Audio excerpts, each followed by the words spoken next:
dur de porter un maillot de leader.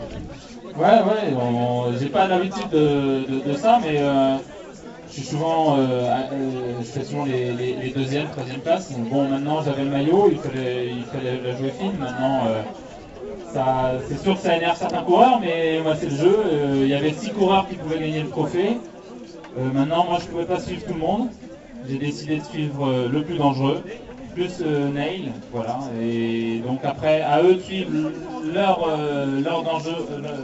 coureur dangereux à eux.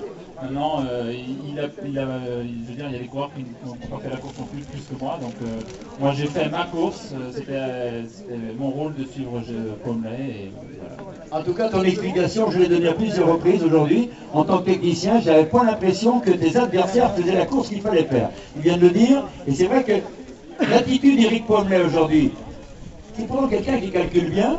Eh bien, à mon avis, il n'a pas fait la course en tête, il ne fallait pas s'occuper de Daillon, il fallait qu'il s'occupe de la course en tête. C'était la seule raison, c'était la seule occasion pour lui pour mettre Daillon en difficulté, ça c'est clair. Voilà, lui a marqué déjà, comment il s'appelle, Goupignon. Voilà, et donc il l'a pas marqué. Donc moi, je savais qu'il était dangereux, maintenant c'était tout double. Je savais qu'au dernier tour, ou à 2 tours d'arrivée, ou à 1 tour d'arrivée, je laissais tout le monde. C'était clair, je m'arrachais les jambes. Là, tu as lâché les chevaux dans le dernier tour, c'est clair, et c'était nécessaire. Ouais, et puis de toute façon, j'ai fait 2-3 attaques, et même en haut de la bosse, pour voir si on me suivait, et je prenais 50 mètres. Je voyais bien que j'étais fort. Et j'étais fort ce matin, je savais, maintenant je savais que c'était une course merdique pour moi, que j'allais arriver dans les 20, je savais.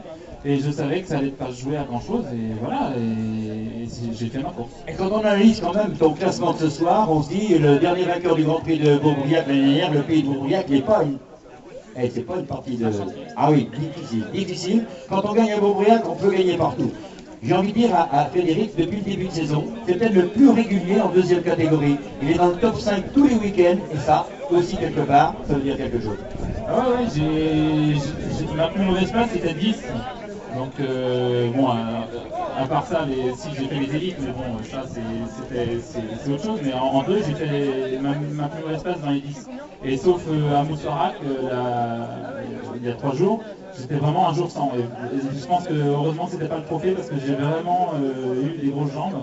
Et on arrive à 30 au sprint, et puis comme je suis vraiment nul au sprint, c'est pour ça qu'aujourd'hui je n'ai pas attendu le sprint. Voilà, et quand on parle de trophée, c'est aussi, il est bon de reconnaître, l'une des épreuves les plus dotées dans ce type de catégorie et dans ce classement général final. 1000 € vainqueur, c'est pas commun aujourd'hui.